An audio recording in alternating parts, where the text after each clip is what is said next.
you think you know Carl Jung, the famous psychologist, the brilliant mind who gave us concepts like the unconscious, the shadow, archetypes, but still shape how we understand human nature today.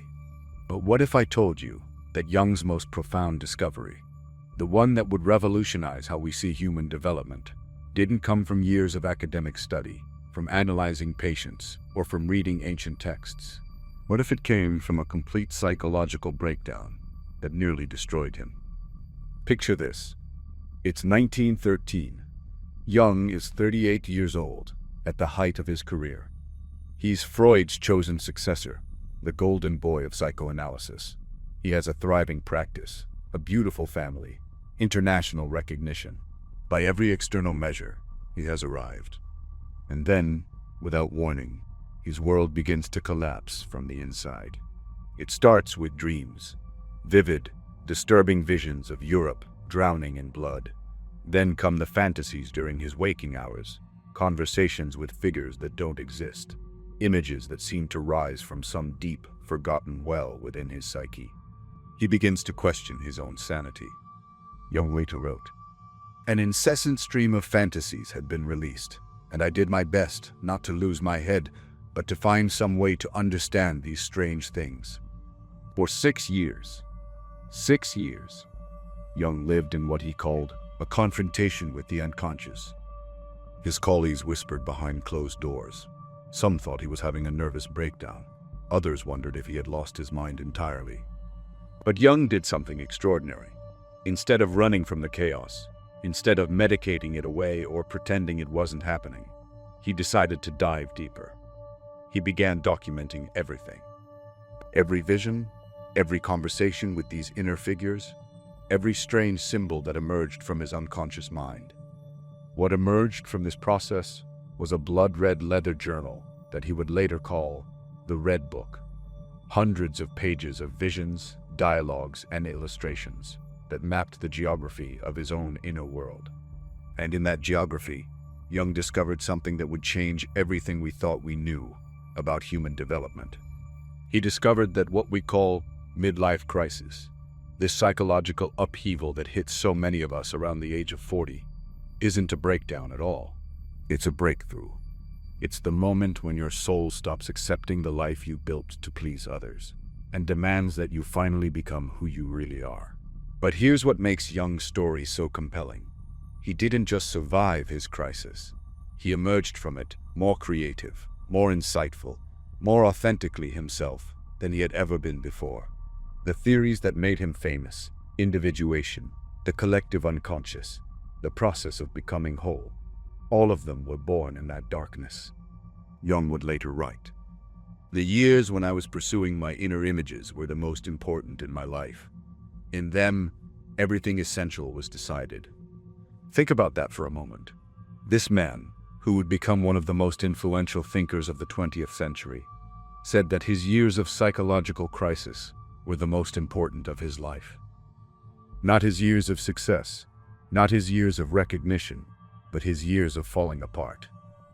Because Jung discovered something that our achievement-obsessed culture doesn't want you to know, that the first half of life is just preparation. It's research. It's the building of a necessary, but ultimately insufficient identity. The real work, the work of becoming who you truly are, doesn't begin until that identity starts to crack. And it usually starts to crack around the age of 40. Now, you might be thinking, but I'm not a famous psychologist. I don't have time for a 6-year psychological journey. I have responsibilities, bills to pay, people depending on me. And you're right. You are not Jung, but you are human. And the same psychological forces that drove Jung into his crisis are operating in your life right now, whether you're aware of them or not. That restlessness you feel, that sense that something is missing even though your life looks successful from the outside. That quiet voice asking, "Is this all there is?" That growing feeling that you're playing a role instead of living a life. Jung called this the beginning of what he termed the afternoon of life. And he believed that trying to live the afternoon of life according to the program of life's morning is not just ineffective, it's psychologically destructive. Today, you're going to discover what Jung learned in his darkest hour. You'll understand why he called his psychological crisis the most essential experience of his life. And you'll learn how his personal journey through what looked like madness became a roadmap for human transformation that's as relevant today as it was a century ago. Because if Jung was right, and his own transformation proved he was, then everything you've been told about aging, about playing it safe, about your best years being behind you, about the inevitability of decline, is not just wrong, it's backwards. And the evidence isn't just theoretical. It's written in Jung's own life, in his own words, in the pages of the Red Book that he kept hidden for nearly a century. So, let me ask you something. Are you ready to stop running from your own transformation? Are you ready to discover why the breakdown might actually be the breakthrough you've been waiting for your entire life? Because Jung's journey into the depths of his own psyche revealed something profound, that the crisis isn't the problem. The crisis is the cure. What Jung discovered in his crisis years would fundamentally challenge how we think about human development. But to understand his breakthrough, we need to understand what he saw that everyone else missed. Picture the conventional view of life that dominated Jung's era, and still dominates ours today. We're told that life follows a simple arc. You grow up, you achieve, you peak somewhere in your 20s or 30s, and then it's all downhill from there. Youth equals potential. Age equals decline. Simple. Jung looked at this model and realized it was not just incomplete, it was psychologically destructive. During his years of inner exploration, Jung began to see human life differently. He started to understand that we don't live one life. We live two completely different lives, with completely different purposes, requiring completely different approaches. He called these the morning and afternoon of life. In one of his most profound insights, Jung wrote, "Thoroughly unprepared, we take the step into the afternoon of life. Worse still, we take this step with the false presupposition that our truths and our ideals will serve us as hitherto. But we cannot live the afternoon of life according to the program of life's morning. For what was great in the morning will be little at evening, and what in the morning was true at evening will have become a lie." Let that sink in for a moment. Jung is saying that the strategies, values, and identities that work in the first half of life not only stop working in the second half, they become actively harmful. But why? What changes at this mysterious threshold that Jung placed around the age of 40? To understand this, Jung looked at what the morning of life is actually for, and what he saw was this. The first 40 years of life are about adaptation. They're about building what he called the persona, the mask we wear to function in society. Think about your own first 40 years. What were you doing? You were learning how to survive in the world, how to get along with others, how to be productive, acceptable, successful by external standards. You were building a career, establishing relationships, accumulating possessions, creating a reputation. You were, in Jung's terms, strengthening your ego, that part of the psyche that helps you navigate the external world. And this is necessary work. Jung never dismissed the importance of the morning of life. Without a strong ego, without the ability to function in society, without the persona that helps us relate to others, we cannot survive. But here's what Jung realized during his crisis. The persona is not the self. The ego is not the totality of who you are. They are tools, necessary tools, but they are not your essence. Jung discovered this in the most visceral way possible. Here was a man who had built the perfect persona, successful psychiatrist, respected intellectual, devoted family man. His ego was strong, his reputation solid, his external life enviable. And yet, something inside him was dying. During his darkest moments, Jung began to understand that the very structures that had brought him success in the morning of life were now suffocating the deeper parts of himself that wanted to emerge. He wrote in his private notes, "I had to abandon the idea of the superordinate position of the ego. I had to accept that what I had previously called my ego was only a fragment and expression of something far more comprehensive, something I could not grasp with my mind." This something far more comprehensive is what Jung came to call the self, with a capital S. Not the ego self that adapts to the world, but the deeper self that contains your unique essence, your unrealized potential, your authentic nature.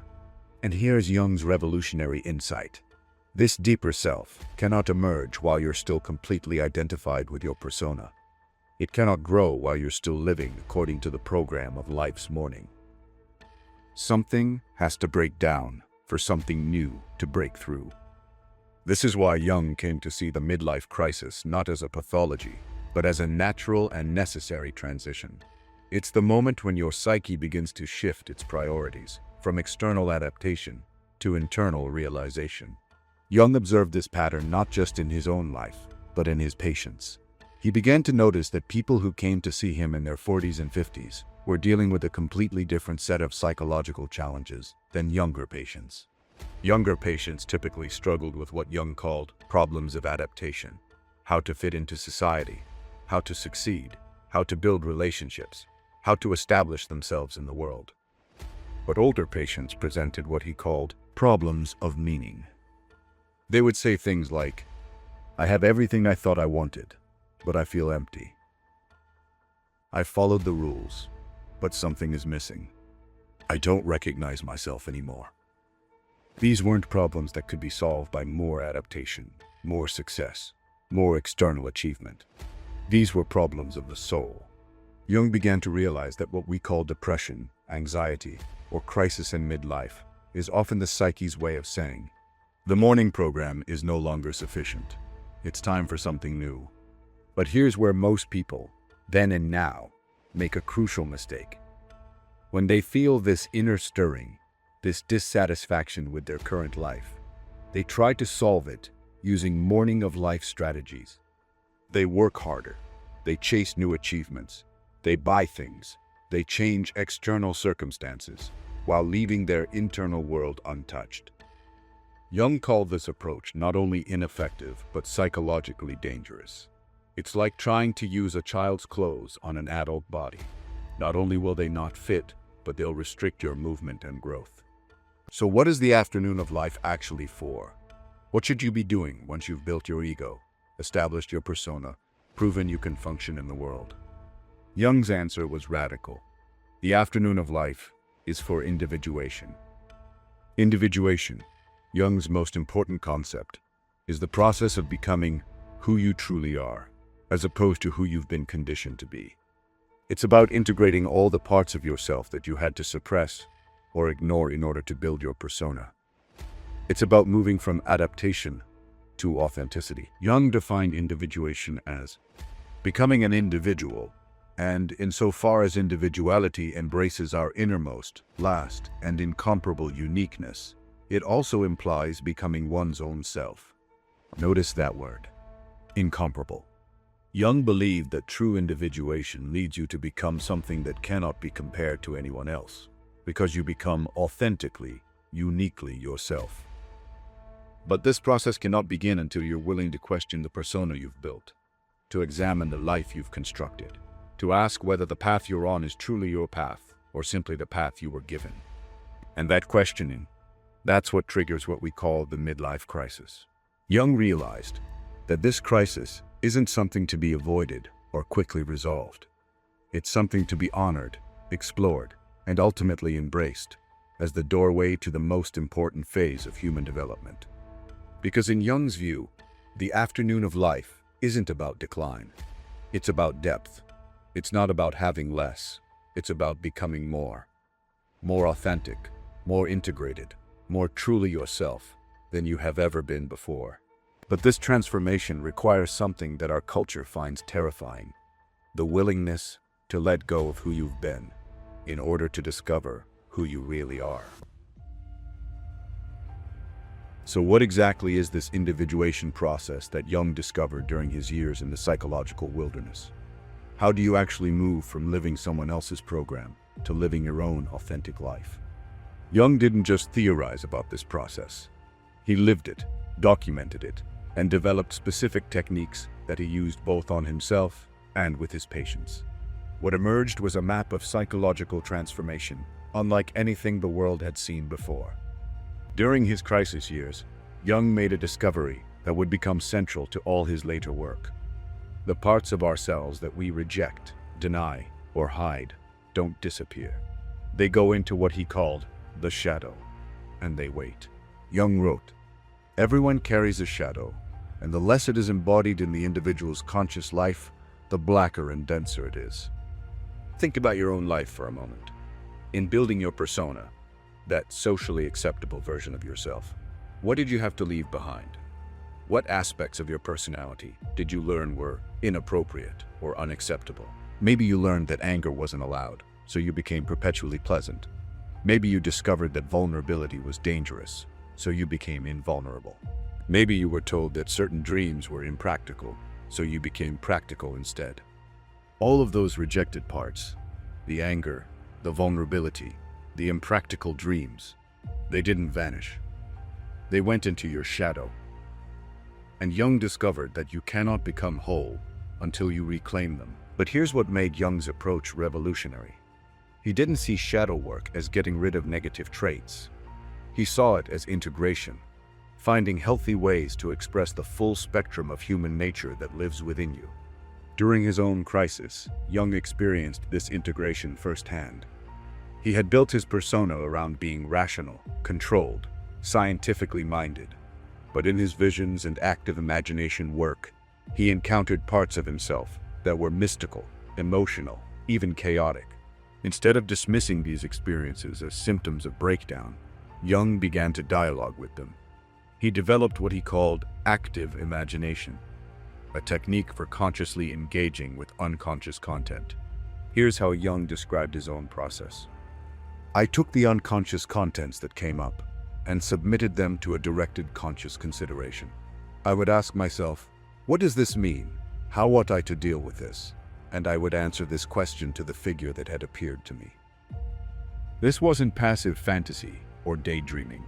This was active, intentional engagement with the parts of himself he had never allowed into consciousness. Jung would have conversations with inner figures, ask them questions, listen to their responses, and gradually integrate their wisdom into his conscious understanding. One of the most significant figures Jung encountered during this process was an inner wise man he called Philemon. Jung described Philemon as having a definite personality and said that conversations with this figure taught him crucial insights about the nature of the psyche. Jung wrote, "Philemon represented a force which was not myself. In my fantasies I held conversations with him, and he said things which I had not consciously thought, for I observed clearly that it was he who spoke, not I." Now, you might be thinking this sounds like Jung was losing touch with reality. But here's what's remarkable. This process of engaging with his unconscious through active imagination didn't make Jung more disconnected from the real world. It made him more integrated, more creative, and ultimately more effective in his work and relationships. The techniques Jung developed during his crisis became tools he would use for the rest of his life and teach to countless patients. And they all served the same fundamental purpose: to help people integrate the rejected parts of themselves into a more complete, authentic whole. But shadow integration is just the beginning of what Jung called the individuation process. As you reclaim the parts of yourself you've hidden, you begin to encounter what Jung called the contrasexual element. The anima in men, the animus in women. Jung discovered that within every person exists not just their conscious gender identity, but also the unconscious qualities traditionally associated with the opposite gender. For men, this inner feminine, anima, often carries qualities like receptivity, intuition, emotional depth. For women, this inner masculine, animus, might carry qualities like assertiveness, logical thinking, independence. During the morning of life, we often over-identify with one side while suppressing the other. Men learn to be strong and suppress vulnerability. Women learn to be nurturing and suppress ambition. But Jung realized that wholeness requires integrating both aspects. In his own life, Jung's encounter with his anima opened him to mystical experiences, artistic expression, and emotional depths that his rational persona had previously rejected. This integration didn't make him less masculine, it made him more complete. But even shadow integration and anima-animus work are still not the final destination of individuation.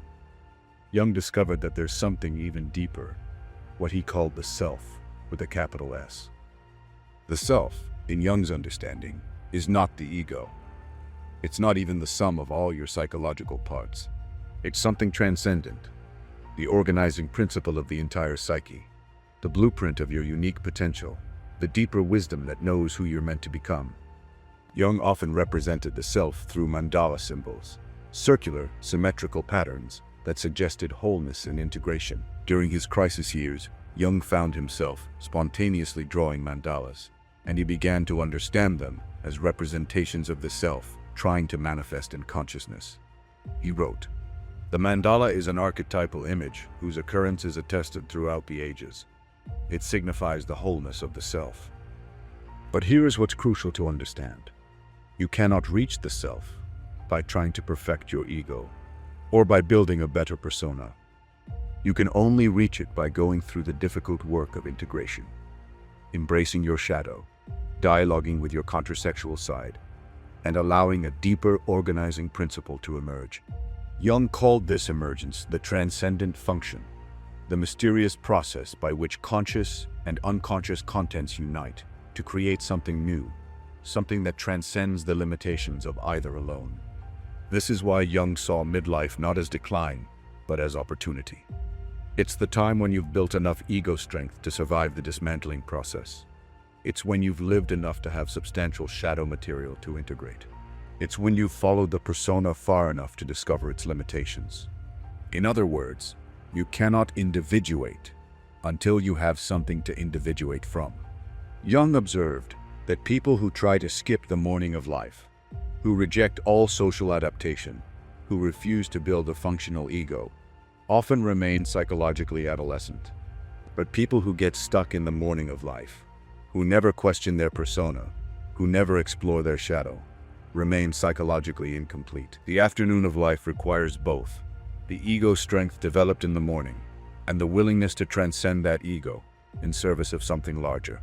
This is why Jung came to see his own psychological crisis, not as a breakdown, but as a breaking open. It was the moment when his ego's limitations became so apparent that deeper forces could finally emerge. And those deeper forces didn't just give him psychological relief, they gave him his life's work. The concepts of individuation, the collective unconscious, archetypal psychology, all of Jung's major contributions to human understanding, emerged from his willingness to engage with his own unconscious during those crisis years. Jung wrote, "The most terrifying thing is to accept oneself completely." But he also discovered that it's the most liberating thing as well.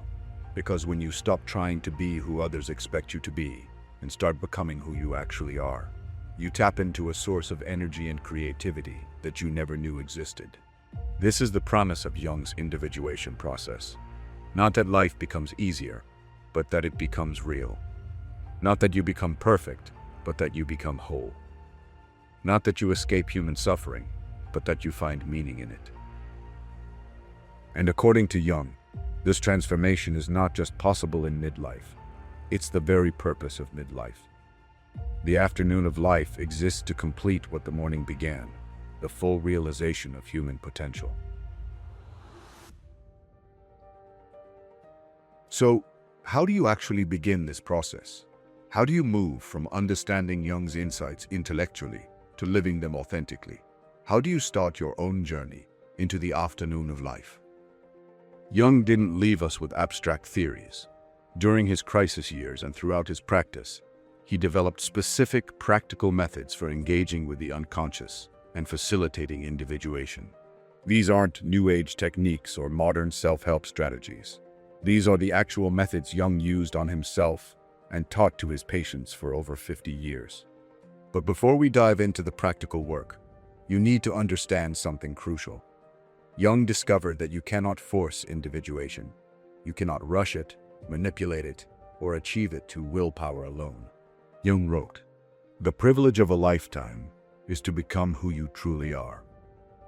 But he also understood that this becoming is a process, not an event. It requires what he called holding the tension, staying present with uncomfortable psychological states long enough for something new to emerge.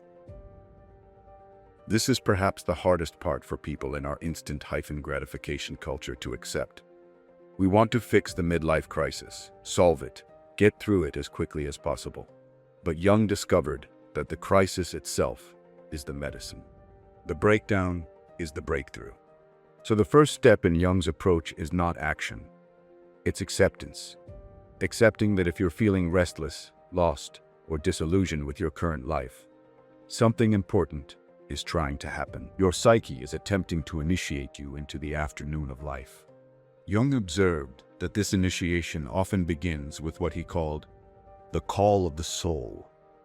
It might manifest as a growing sense that your current life, while successful on paper, doesn't feel authentic or meaningful.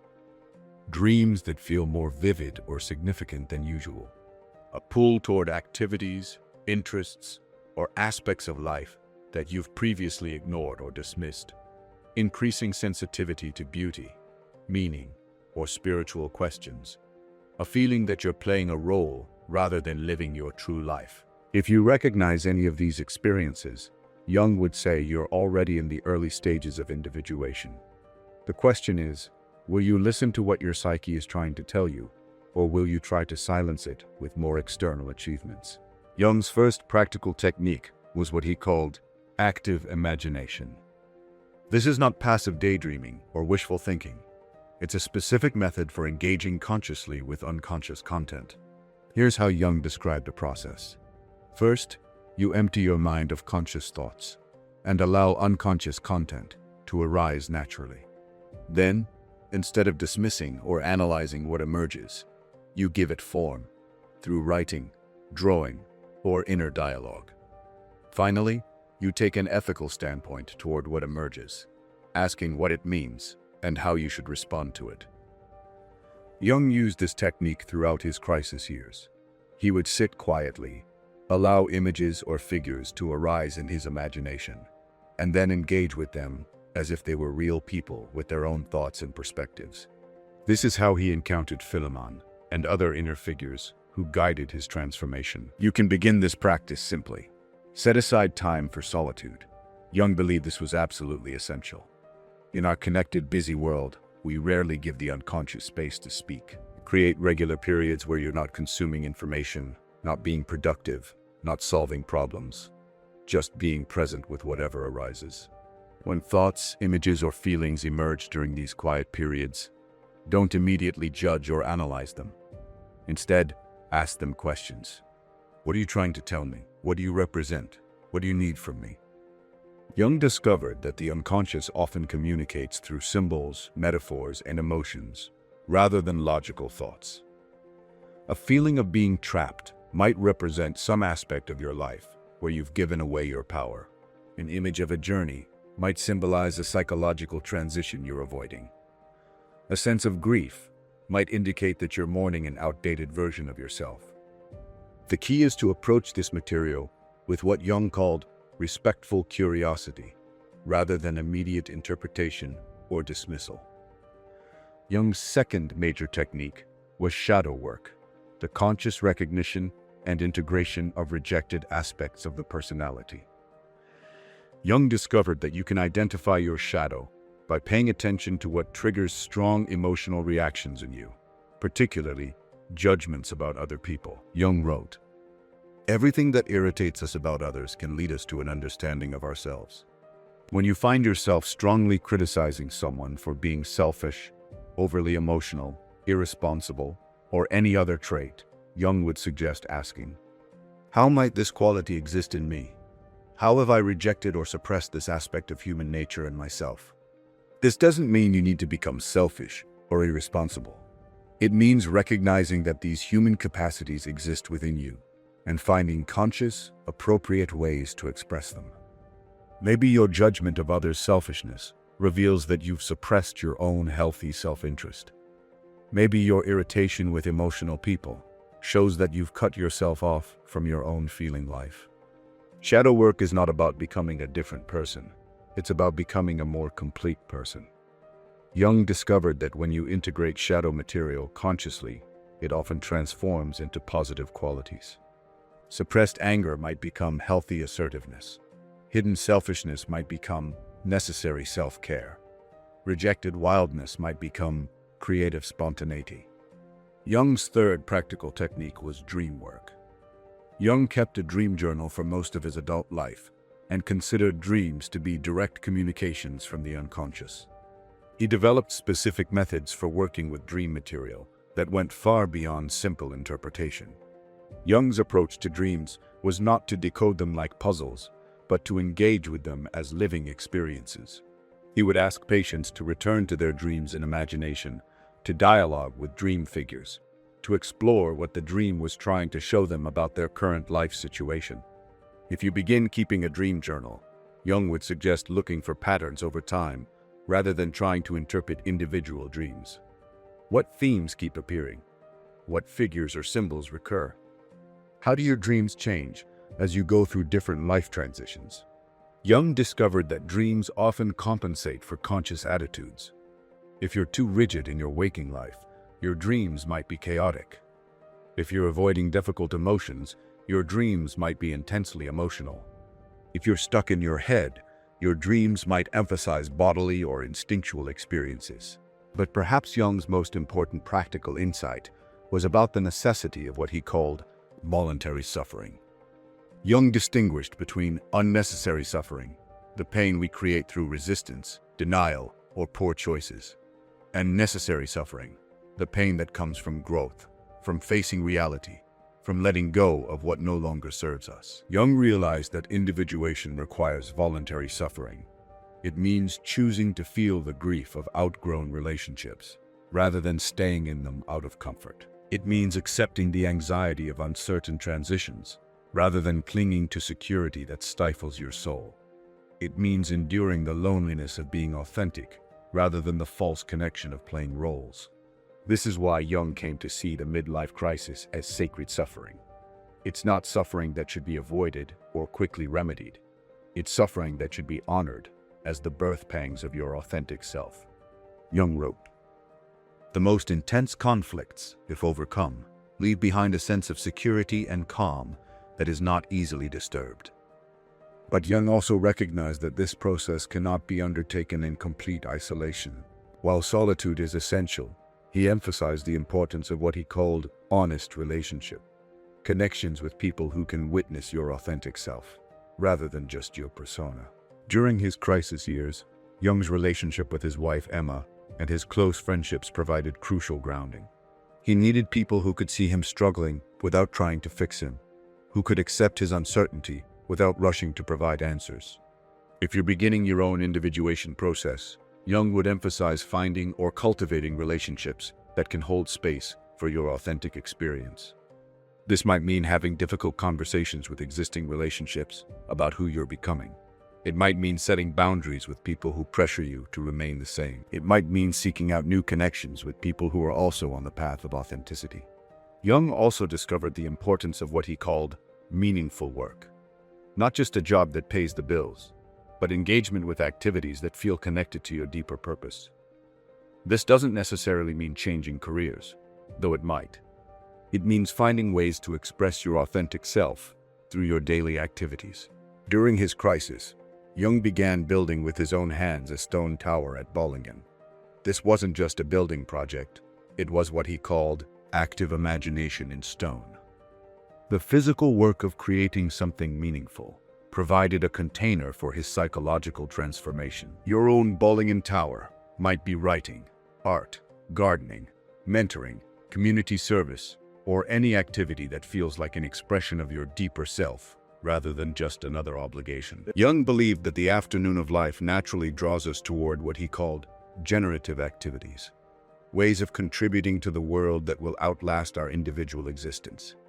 This might involve mentoring younger people, creating something lasting, or working for causes larger than ourselves. But Jung emphasized that this generative impulse must be authentic, not just another way of building ego or seeking approval. The afternoon of life calls us to contribute from our essence, not from our image. Finally, Jung discovered that individuation leads to what he called religious experience. Not necessarily organized religion, but a personal encounter with the sacred, with meaning that transcends the personal ego. Jung wrote, "The approach to the numinous is the real therapy, and, inasmuch as you attain to the numinous experiences, you are released from the curse of pathology. This doesn't mean you need to become conventionally religious.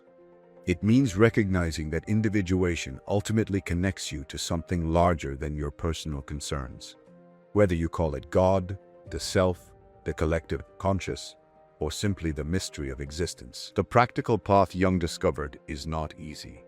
It requires courage, patience, and a willingness to question everything you thought you knew about yourself. But Jung's own life, and the lives of countless people who have followed his insights, prove that this path leads not to breakdown, but to breakthrough. Not to a diminished life, but to a life of greater depth, authenticity, and meaning than you might have imagined possible. So here we are, at the end of our journey through Jung's discovery. But really, this isn't an end at all. It's an invitation. An invitation to see your own restlessness, your own questioning, your own sense that something is missing. Not as problems to be solved, but as calls to be answered. Jung's story doesn't end with his crisis years. After emerging from his confrontation with the unconscious, he went on to live one of the most creative and productive periods of any thinker in history. His major works, on archetypes, the collective unconscious, psychological types, the process of individuation, all emerged from the insights he gained during those dark years between 1913 and 1919. More importantly, Jung himself became more authentically who he was meant to be. He integrated his rational mind with his mystical experiences. He honored both his role as a scientist and his calling as a healer of souls. He stopped trying to fit into other people's expectations and began living from his own center. At the age of 81, Jung reflected on his transformation. "The years when I was pursuing my inner images were the most important in my life. In them, everything essential was decided. Everything later was merely the outer classification, the scientific elaboration, and the integration into life. But the numinous beginning, which contained everything, was then." Think about what Jung is saying here.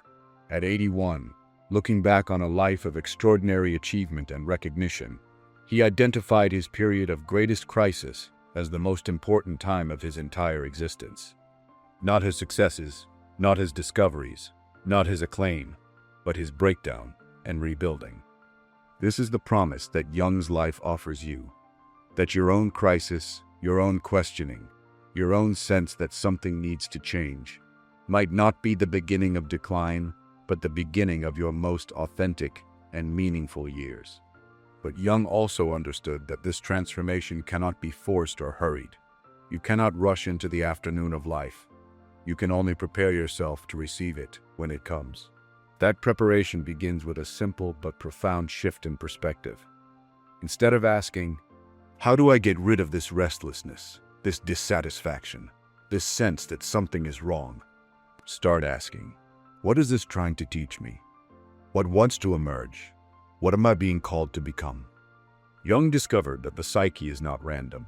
It doesn't create crises for no reason. When your carefully constructed life begins to feel insufficient, when the persona you've built starts to feel like a prison, when you find yourself longing for something you can't even name, these are not signs of failure. They are signs of readiness. Readiness to begin the real work of becoming who you truly are. Jung spent the last decades of his life helping others navigate this transition.